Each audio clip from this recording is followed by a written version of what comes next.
Majina naitwa Mary Mukali ama Mama Njoki na anaishi Soweto. Tumi imekuwa ngumu kwa sababu kwanza mzee alinitoroka. Aliniacha juu ya huyu mtoto vile hako. Alisema mtoto ni mlemavu, lakini nafikiri alikuwa anatarajia mtoto mwenye hana shida yoyote.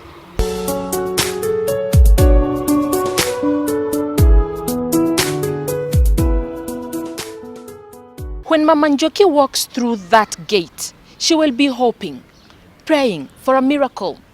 The same way you struggle to put food on the table as a basic need, Mama Njoki is struggling to get therapy for her child. For her, therapy is a matter of life and death. Nikiingia kwa hii gate, huwa tunatarajia Mungu atanifungulia njia. Hata nikikuja hapa by the head of the day, hata hao matherapists saingine nakuja na waomba kama ni pesa, na waambia kidogo sina fare, wao wananihurumianga saa zingine. She joins a crusade of mothers who have brought their children for physiotherapy. Their faces tell you that this is not a path they chose, but one they must walk through without failure. Each touch is special.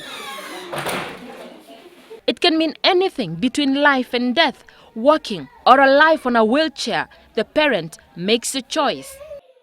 Her silence compounds the challenges in raising a child with cerebral palsy. Like many parents, they fumble in the dark with little to no information on what to do, what to expect. So they surrender to a life of routinely caring for their kin the best way they know how. She has since taken her other 2 children to the village. Niliomba tu Mungu anipatie nguvu na nikaamua tu kungangana na maisha. Juu singekaa hivyo. Kama mtoto wako hivi ni lazima ningangane. Wrestling with life, she calls it, and it appears so. At the Cerebral Palsy Society of Kenya, she has comrades, people who know where her shoe pinches. These parents know how crucial physiotherapy is for their children. Timing is everything.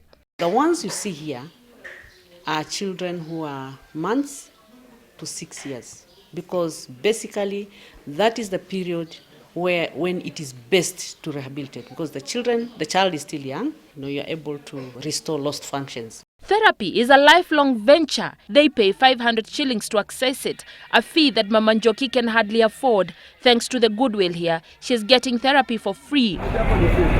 And it is when they grow up that it becomes difficult to maneuver in a country whose infrastructure is limiting to people with disabilities. When Njoki is all grown, she will need the outreach therapy program at a cost of 900 shillings per visit. Sometimes, early intervention can mean this: little painful steps that are life-defining. 34-year-old Mwangi is a beneficiary of the outreach program. He has developed a lot. He sits up well, he feeds himself, he can change his clothes. But it's the perseverance of the caregivers rather than institutional support. To Mwangi and Njoki, the 1.3 billion shillings budget allocation in the 2014-2015 financial year makes no sense. They do not benefit from the kitty. Not every person you meet is on this cash transfer. We will reach there.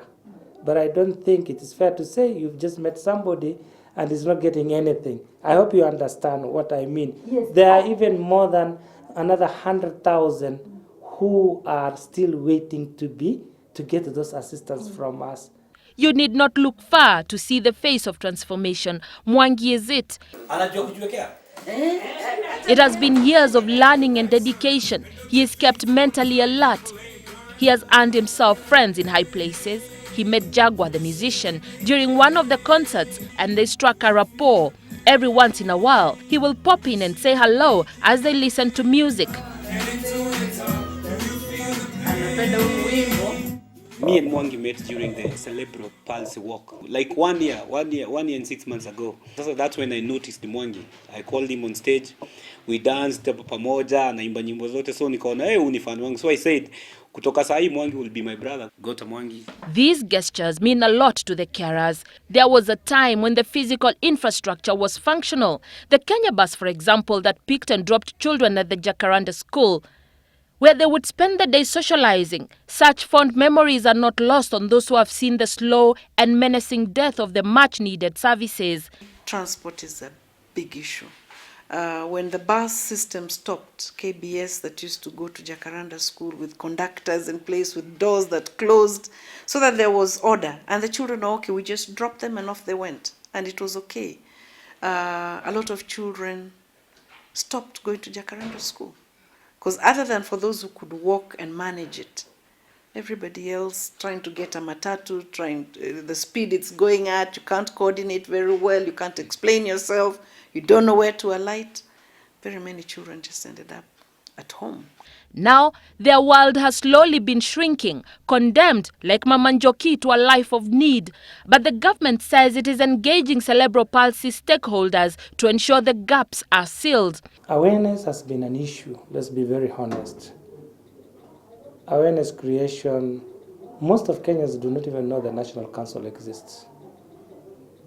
The council has also not left Nairobi. There's always been who knows who in, people who are in this town, they know, they've seen them in TV, or they can read and write. And we are trying to correct this anomaly. What we have done is we've opened offices in every county. As the government engages, Mama Njoki will be making her usual trips to the Cerebral Society of Kenya for therapy, hoping that it will one day be accessible and affordable to her and all those parents who have been waiting for the country to make not just therapy available, but to equip them with much needed information. In the end, it may make much sense for parents who struggle to bring up their children in such difficult circumstances that their children can lead positive lives, happy lives. Much of that is a societal responsibility. For Sunday Live, I am Mawathe.